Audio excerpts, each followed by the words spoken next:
Hi everybody. बहुत सारे मौके थे ऐसे जहाँ पर मैं आपसे दिल से आपके साथ आना चाहती थी, लेकिन ये नाम की वजह से ना मेरा पूरा फेस नहीं आ पा रहा है, तो मैं अपने आप को देख ही नहीं पा रही थी। तो बहुत सारे ऐसे मौके हुए जहाँ पर मैं दिल से चाहती थी कि आप लोगों से मिलूं, बातचीत करूं। नौमी के दिन आना चाहती थी और जिस दिन सेव वाटर का था उस दिन आना चाहती थी, लेकिन मैं नहीं आ पाई। पिछले वीडियो में मैंने आप लोगों को बताया था कि बहुत सारे मेरे साथ हेल्थ इश्यूज हो गए थे और मेरी फैमिली मेंबर्स के साथ भी बहुत सारे हेल्थ इश्यूज हो रहे थे, तो मैं नहीं आ पाई। लेकिन दिल से बहुत मन कर रहा था कि आप लोगों के साथ इंटरेक्शन करूं। आज एक ऐसा जब मैं सुबह उठी तो एक अजीब सी फीलिंग हुई मुझे, और मुझे ये फीलिंग हुई और मुझे ऐसा लगा कि आज मुझे आप लोगों से बात करनी चाहिए। तो आज मैं सुबह से प्लान कर रही थी कि मैं जल्दी करूं, जल्दी आप फ्री हो जाऊं अपने सारे कामों से और मैं आप लोगों से बात करूं। तो इसलिए मैं आप लोगों के साथ आज आई हूं अपनी बिजी शेड्यूल, मतलब busy schedule in the sense कि डॉक्टर्स, टेस्ट, रिपोर्ट्स लेने जाओ, फिर वापस से डॉक्टर के पास आओ, सो मैनी, मतलब ये वाला जो संघर्ष होता है ना, ये मुझे सीरियसली बिल्कुल पसंद नहीं है। उसके बाद कई बार ऐसा लगता है कि ना यार यहाँ के डॉक्टर्स उतना अच्छा रिस्पांस दे ही नहीं पा रहे हैं, तो फिर नागपुर भागो, नागपुर से आओ। मेरी फैमिली मेंबर्स में भी सबकी तबीयत बहुत ज़्यादा खराब थी। एंड आई एम सॉरी, अभी मैं आप लोगों के किसी के भी मैसेज नहीं पढ़ पा रही हूँ, क्योंकि मुझे लास्ट वीडियो में मेरे ही किसी बहुत अच्छे दोस्त ने मुझे ये सजेस्ट किया था कि आप कैमरे के सामने एकदम अपना फेस मत लाया करो, तो मैंने माना। और आज वैसे मैं आप लोगों को मैं बता रही थी कि आज मैं जब मैंने जब सुबह उठी और मैंने न्यूज़पेपर खोला और मैं देखती हूँ कि फ्रंट पेज पे लिखा हुआ है कि एक और गैंग रेप। यार मुझे ना सीरियसली बहुत गुस्सा आता है। गुस्सा इसलिए नहीं आता कि हमारे यहाँ का क्राउड कैसा है, हमारी पुलिस कैसी है, जिसको चाहे हम जो एलिगेशंस लगाना चाह रहे हैं वो कैसे, इसलिए नहीं। या हमारा एमपी भी, हमारा भोपाल भी अब उतना सेफ नहीं रहा कि अब यार अब लड़कियों के लिए बहुत अच्छा हो गया। नहीं तो एक टाइम पे ये था कि भोपाल की सड़कों पे कभी भी आप चले जाओ, आपको डर नहीं है, ऐसा मैंने सुना था जब मैं भोपाल आई थी। लेकिन यार मुझे उस वक्त सोचने पे मजबूर हो गई कि जितना हम लड़कियों के लिए ये बन रहा है, कानून बन रहे हैं और रूल्स बन रहे हैं, उतनी ही ये चीज बढ़ती जा रही है और बेखौफ तरीके से बढ़ हो रही है। मैं सोचने पे मजबूर हो गई कि आखिर लो पॉइंट आ कहां से रहा है। कानून हमारे साथ है और सो कॉल्ड क्राउड भी हमारे साथ आ जाता है कि अगर किसी को मालूम पड़ता है कि इस बंदे ने रेप करी है तो क्राउड उसको मारता है, पीटता है, सब कुछ होता है, लेकिन फिर भी उतनी ही स्पीड से ये रेप केस क्यों हो रहे हैं। और पहले तो हम सुनते थे रात में हो गया, रात में लड़की निकली, रात में ये हुआ, लेकिन अब तो दिन दहाड़े हो रहा है और बेखौफ हो रहा है, किसी को कोई डर नहीं है। मैं सोचने मजबूर हो गई कि अगर मेरी लड़की होती तो मैं क्या करती। मैं मतलब मुझे बहुत गुस्सा आ रहा था उन लोगों पे कि ना यार आप लोग एलिगेशन तो बहुत लगाते हो, इसने रेप कर दिया, ठीक है, उसके बाद आप कानून आया आपकी मदद करने के लिए, क्राउड आ गई, समाज सेवी संस्थाएं आ गई, सब आ गई। लेकिन आज मैं 2 पॉइंट उठाना चाहती हूँ आप लोगों के सामने। एक तो ये है कि हम अपनी लड़कियों को कितना ट्रेंड कर रहे हैं ये आज के जो सिनारियो को फेस करने के लिए। ठीक है, गवर्नमेंट है, उसको हमने बात बोल दी, गवर्नमेंट एक्शन लेगा। अब ये रूल हो गया है कि जितना भी जो रेप केस होते हैं उनको 1 साल के अंदर सजा सुनाई जाएगी, वो लंबा नहीं होगा। कानून, गवर्नमेंट जो भी है सब अपना स्टेप उठा रहे हैं। आजकल बहुत सारे, मैं ये नहीं कह रही कि सारे लड़के खराब हैं, बहुत सारे लड़के हैं जो आजकल बहुत अच्छे हैं, वो आपको सपोर्ट भी करते हैं। जैसे हमारी फील्ड में ले लीजिए कि हमें हमारे जाने का टाइम पता होता है, हमें हमारे वापस आने का टाइम हमें नहीं पता होता, क्योंकि काम ऐसा होता है और एक जन का काम नहीं होता, वहाँ एक ग्रुप में, टीम में काम होता है। तो वहाँ कभी कोई लेट होता है, कभी कोई टेक्निकल फॉल्ट हो जाता है, कभी कुछ हो जाता है, तो हम लेट होते हैं। लेकिन बहुत सारे लड़के ऐसे होते हैं जो अपनी जिम्मेदारी को समझते हैं और हमें बाइज्जत हमारे घर तक छोड़ने आते हैं, या हमारा कोऑर्डिनेटर या हमारे जो भी इवेंट वाले होते हैं वो इस चीज की जिम्मेदारी उठाते हैं, विच मीन्स हमारे यहाँ पर सुधार तो हो रहा है, लेकिन इतना फिर भी ये केस बढ़ रहे हैं और बड़ी फ्रीक्वेंटली बढ़ रहे हैं। तो मैं ये सोच रही थी कि यार मतलब इस चीज का सॉल्यूशन क्या है। हम क्यों नहीं सोचते कि आखिर लो पॉइंट कहाँ आ रहा है। भाई जो मानसिकता पल रही है, बढ़ रही है, जो लड़कों की है, वो तो हमें नहीं मालूम ना कि ये हमारे लिए क्या सोच रहा है। तो मैं आज उन लोगों से बात करना चाहती हूं जो लड़की के माँ बाप हैं, जो लड़की के गार्जियन है, जिनके घरों में लड़कियां हैं। पहली बात, आप लोग इतने खुश नसीब हैं कि आपके घर में लक्ष्मी आती है, आपके घर में सरस्वती आती है, आपके घर में माँ दुर्गा आती है, आप लोग ब्लेस्ड हैं। मेरे घर में लड़की नहीं है, मैं अपने आप को जेन्युइनली मानती हूँ कि मैं ब्लेस्ड नहीं हूँ, क्योंकि मेरे घर लड़की नहीं है। आप पे भगवान ने कृपा करी है, आप उस कृपा को कितना संभाल पा रहे हैं, कितना। ये नहीं होता कि हम आपने उसके लिए अच्छे कपड़े ले आए, आप उसको पैम्पर करें।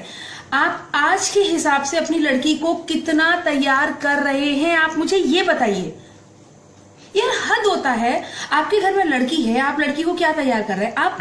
आप उसको ब्यूटिशियन का कोर्स कराते हैं, आप उसको दूसरे कोर्स कराते हैं, फैशन डिजाइनिंग का कोर्स कराते हैं। मैं आप लोगों से पूछती हूँ कि आप लोग को एक मार्शल आर्ट क्यों नहीं सिखाते।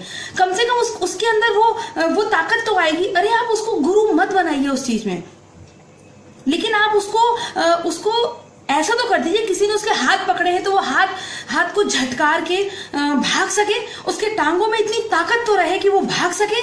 वो लड़कों ने अगर उसको पकड़ रखा है तो वो उसको झटकार सके। ये क्या है यार कि आप लोग उसने रेप हो गया, ये रेप हो गया। अरे आप लोग अपनी लड़की को क्यों नहीं सिखाते। मालूम है कि आजकल का माहौल खराब है, तो आप अपनी लड़कियों को क्यों नहीं सिखाते हैं।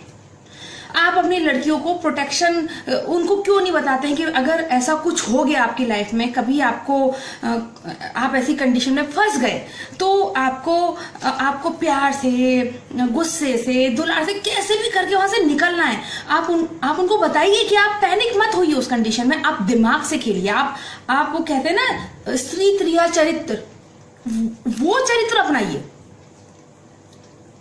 मुझे बड़ी शर्म आती है कि कुदरत ने, भगवान ने, शर्म क्या, अफसोस होता है कि कुदरत ने आपको इतना अच्छा एक तोहफा दिया है लड़की का, आप उसे संभाल नहीं पा रहे। आप उसको यहाँ भेज रहे हैं, वहां भेज रहे हैं, ठीक है। आपको लगता है हम अपनी लड़की को बहुत अच्छे से, क्योंकि हम लड़कों के बराबर उसको एजुकेशन दे रहे हैं, हमने अपनी सारी जिम्मेदारी पूरी कर दी। बट नहीं, ऐसा होता है क्या। कैसे पेरेंट्स हो यार आप लोग। आप उसके पास सेफ्टी आजकल कितने आते हैं, स्प्रे करिए वो उनके फेस पे वो आ जाएगा। आप उनको, अरे आप लोग इतने ऐड आ रहे हैं आजकल की HIV के बारे में, हम अपने बच्चों से बात नहीं कर पा रहे हैं। अरे आप ये वाले में बात करिए ना कि कोई लड़का आपको पकड़ता है, कोई किस करता है, कब आपको उत्तेजना हो देनी है, क्योंकि आप गिरफ्त में तो हो। आप एक जानवर को देखो, आप डिस्कवरी में देखो कि जब क्रोकोडाइल किसी को पकड़ लेता है पानी में, तो जिसको पकड़ा हुआ है वो शांत होकर बैठा था, वो सब पैनिक नहीं होता, और जैसे ही वो थोड़ा सा उसको खींचने के लिए मुंह खोलता है, बस उसी बीच में वो भागता है। तो आप ऐसा ट्रेन क्यों नहीं करते अपनी लड़कियों को। हाय हमारे साथ रेप हो गया, अखबारों में हो गया, किसी का कुछ नहीं बिगड़ा, आपकी लड़की का बिगड़ा है, जो इमोशनली वो हर्ट हो गई है, जो जिंदगी भर उसके दिमाग में के लिए वो चीज बैठ गई है, आपका नुकसान हुआ है। इस बात को समझिए आप कि आपका नुकसान हुआ है। अब आगे आने वाली किसी भी जनरेशन के साथ या आपकी दूसरी लड़की के साथ या किसी रिश्तेदार के साथ ऐसा नहीं हो, तो प्लीज हाथ जोड़ के विनती है कि आप लोग उन्हें, अपनी लड़कियों को एक किसी मार्शल आर्ट में डालिए, चाहे कुछ नहीं तो जिम करवाइए, ताकि उनके हाथों में, उनके पैरों में उतनी ताकत आए कि वो भाग सकें। सीरियसली यार, आज मैं ये पढ़ रही हूँ ना, मैंने ये कितने केस होते जा रहे हैं भोपाल में क्यों, हमारे पूरे देश में होते जा रहे हैं। सिवाय कैंडल लेके आप चल देते हैं या फिर न्यूज़पेपर में आ गया, क्या हुआ उसके बाद आप मुझे बताइए क्या हुआ। कुछ भी नहीं हुआ। जो नुकसान होना था वो आपका हुआ, जो नुकसान आपकी बहन का हुआ, आपकी बेटी का हुआ, और किसी का कोई नुकसान नहीं। सो प्लीज, आप अपनी बहनों को या अपनी बेटियों को वाकई में सुरक्षा देना चाहते हैं तो उनको किसी ऐसी आर्ट में डालिए ताकि वो अपनी सेफ्टी कर सके। और अब दूसरा मैं पॉइंट ये उठाती हूं कि ठीक है, हमें समझ में आ रहा है कि जितने कानून लड़कियों के फेवर में बन रहे हैं उतनी ही लड़कियां जलाई जा रही हैं, उतने ही रेप हो रहे हैं, उतने ही छेड़छाड़ हो रहे हैं। इतना सा भी फर्क नहीं आया। क्यों नहीं आया फर्क? कभी सोचने की कोशिश करिए। इसलिए कि लड़कों की जो जड़ है परवरिश की वो हमारे घर से है। हमारे घर में वो एटमॉस्फेयर नहीं है। हर माँ बाप अपने बच्चे को एक अच्छा एटमॉस्फेयर देता है, लेकिन वो क्यों नहीं अपने बच्चे के दिमाग को पढ़ पाता है कि ये किस मानसिकता की ओर जा रहा है। हद है यार। मैं बहुत बड़ी बड़ी बातें नहीं कर रही हूं, लेकिन मैं इतना जरूर बोलती हूं कि मैं अपने बच्चों को ये परवरिश, मेरी लड़कियां नहीं है, मेरे लड़के हैं, तो मैं अपने लड़के को ये परवरिश, आज भी मैं अपने लड़कों को ये परवरिश देती हूँ कि आपको हर हाल में लड़कियों का रिस्पेक्ट करना है। इसका मतलब ये नहीं कि बहुत सारे, मैंने अभी अपने एक वीडियो पोस्ट किया था कि आजकल लड़कियां बड़ा फायदा उठा रही है इस चीज का, कानून अपने फेवर के कानून का, तो आप ऐसा नहीं करेंगे। लेकिन वो जो परवरिश है ना कि लड़कियों को इज्जत देनी है, तो पहले आप अपनी पत्नियों को इज्जत देना शुरू करिए। फिर आपकी जो कुछ संस्कार बताए नहीं जाते हैं, कुछ संस्कार बच्चे लेते हैं। जब आप अपनी पत्नियों की रिस्पेक्ट करेंगे ना, तब वो देख के अपनी वाइफ के या उनकी लाइफ में जो भी लड़की होगी ना उसको रिस्पेक्ट करेंगे। आप उनको बताइए कि जो लड़की प्रॉब्लम में है उसकी मदद करिए। आप ये संस्कार डालिए। हम लोग व्हाट्सएप, फेसबुक के से इतना प्रैक्टिकल हो चुके हैं ना कि हम समझ ही नहीं पाते। हम बच्चों को या खुद भी अपने आप में वो इमोशंस तो खत्म हो चुके हैं ना हमारे, तो हम ये नहीं, खुद जब फील नहीं करते किसी के लिए वो पेन, तो हम बच्चों को कैसे डालेंगे कि ये पेन फील करो। तो आप लोग जिनके घर में लड़कियां हैं, प्लीज उन्हें कुछ ऐसी आर्ट सिखाइए, क्योंकि जमाना है और खराब ही होना है। बिल्कुल इंप्रूवमेंट ये हो सकता है कि यहाँ पर कुछ सालों के लिए मध्य प्रदेश में या किसी और स्टेट में ये चीज कम हो जाए, लेकिन खत्म नहीं होगी। तो आप अपने साथ होने के लिए वेट क्यों कर रहे हो यार? और दूसरा ये कि अपने लड़कों को सिखाइए। सॉरी यार, आज बहुत ज्यादा मैं बोल ली और बहुत एक्साइट हो गई, लेकिन मुझे बहुत गुस्सा आ रहा था कि बहुत हो गया ये नारेबाजी और ये सारी चीजें, खत्म करो। अब इस पे स्टेप उठाओ कुछ ना कुछ। चलिए अब आगे हम आपका पढ़ते हैं। मैं थोड़ा सा ये ले आती हूँ अपने पास। मैं सबके मैसेज जरूर पढ़ूंगी, लेकिन बाद में तो मुझे अच्छा लगेगा कि अगर आप लोग कुछ एक रिस्पॉन्स दे, अपनी राय दे इस टॉपिक पे, क्योंकि हम ऊट पटांग उनमें तो बहुत अच्छे कमेंट्स दे देते हैं, लोगों को बातें कर लेते हैं हम लोगों से, और जो पोस्ट आती है उनमें हम सब लिखते हैं। लेकिन मुझे लगता है जेन्युइनली इस टॉपिक पे हमें चर्चा करनी चाहिए और हमें कुछ स्टेप्स लेने चाहिए और व्हाट्सएप की दुनिया से बाहर आना चाहिए। चलिए, आज बहुत लंबा मैंने लेक्चर दे दिया, एंड सोचिएगा, जरूर सोचिएगा, एंड चाय पीजिए। मैं आज ये चाय, मैं मार्केट से निकल रही थी तो मुझे एक कुल्हड़ मिला, तो आई थॉट कि मैं कुल्हड़ में चाय पिया करूंगी। मैं थोड़ी सी मूडी हूँ, मुझे पसंद आता है, कुछ मेरे मूड स्विंग्स होते हैं। तो अभी हफ्ते 10 दिन से ये हो रहा है कि मैं कुल्हड़ में चाय पी रही हूँ, कुल्हड़ में ही दूध पी रही हूँ। तो मुझे बड़ा अच्छा लग रहा है। आजमाइए, चेंज अच्छा होता है।